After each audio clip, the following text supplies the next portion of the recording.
Hi everyone, Poppy here, the internet's busiest music nerd. And it's time for a review of the new Poppy record, Am I a Girl? This is the latest full-length record from multimedia project Poppy. What is Poppy? Poppy is a lot of things. Poppy is a YouTube channel, an internet personality, a singer and a songwriter, a way of life. Cal love Pappy.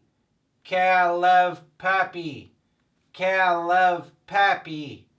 Cal love Pappy. Most people who are aware of Poppy know her from the hundreds of viral and iconic videos that she's made with director and producer Titanic Sinclair. And now with a few 100 million video views under her belt, her and Titanic have been focusing on the music side of the Poppy brand, signing to Mad Decent Records. Last year's Poppy.Computer was a huge step toward Poppy defining herself as a serious force in music, more than just some kind of weird, hokey YouTube novelty. The record might have been a little all over the place stylistically and quality-wise. There were also moments on this thing where it seemed like Poppy was drowning in her influences a bit. Though there were multiple songs that I loved on this album that seemed to build up the lore and the story around the Poppy character. Let's Make a Video and Computer Boy and Software Upgrade. Songs that featured heavy references to celebrity culture and the internet, cybernetics and simulations, which added a lot of character to the album and just made the world of Poppy seem so much more vivid. Thankfully, Am I a Girl? Was a noticeable improvement on Poppy's last record, and it doesn't necessarily achieve that by building up the mythos of Poppy. Instead, it just surpasses Poppy.Computer by simply being a better synth-pop record. Snappier songs, punchier production, weirder lyrics, and a wider array of influences. The opening song to my ears feels almost like something MIA would have rocked over back in the 2000s, but maybe a bit sleeker and a bit cleaner. I like the sassy and girlish lyrics all over the track, the smooth synth bass line, all the shimmery, glitchy synth notes that take up the mix's extra space. Then Poppy immediately drops a few synth pop cuts that to my ears feel a little run-of-the-mill for the genre. Iconic and fashion after all, even if there are some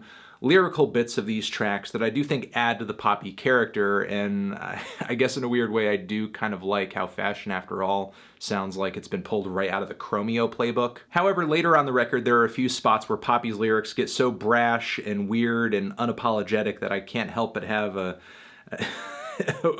strange magnetism to them, like on the track Chic Chick, whose song title is a total eyesore, and I admit that I thought this track was completely ridiculous on first listen, but after a while the proclamations of "I'm my own bodyguard, bow to your matriarch," I found to be both hilarious and endearing. I'm a chic chick, if you don't like it, suck my... Am I a girl? It's a hilariously braggadocious song that's part self-empowerment but also part power trip. Also, Poppy's vocals on this track and many others hit a weird spot for me where they feel a little awkward, but it's like that's kind of meant to be in the programming, as if she's supposed to be this super sexy fembot or piece of computer code. I don't know. The song Girls in Bikinis, oddly enough, reminded me of something Gwen Stefani might have dropped immediately after splitting off from No Doubt. The flirty absurdity of the lyrics and the vocal melody sound like something that would have killed it on radio in the late 90s or early 2000s. Also, the Boys in Bikinis 2 twist in the lyrics in the last leg of the song was pretty cute. But overall, the tune and the beat of the track, it's just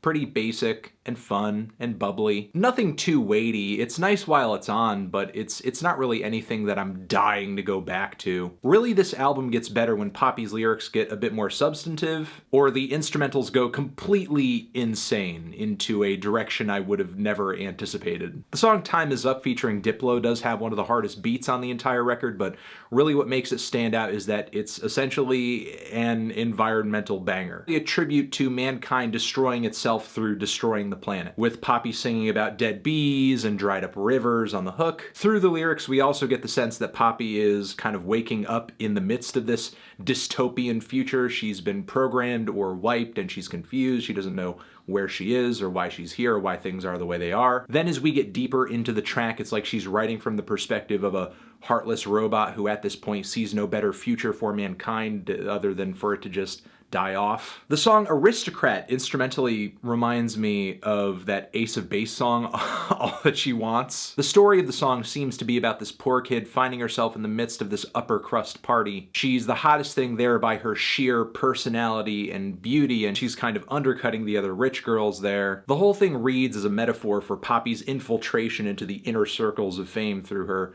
weird YouTube personality. So I enjoy the narrative of the track quite a bit, as well as the cute ukulele transitions into the verse, and then it explodes into a synth pop passage. Meanwhile, the song Hard Feelings sees Poppy reflecting on her own creation. Why was she made? Did this person who made her create her in the image of someone that they once loved? Given the references to committing crimes and being a copy of a copy in the lyrics, one might wonder whether or not this song is in reference to the Mars Argo allegations against Poppy and Titanic Sinclair that have dogged the duo this year. I guess it's also worth noting that this track's synth pop passages meld really well with the soaring and heavy alternative rock guitars on the hook. And this is not the only point on this album where aggressive rock guitars seem to take over the instrumental side. The title track is a gender-bent banger about male-female stereotypes and assumptions, with Poppy tossing categorizations and suppositions out the window, with some metal-sized guitars that hit pretty hard on the hook. Meanwhile, one of my favorite tracks on this thing, Play Destroy featuring Grimes.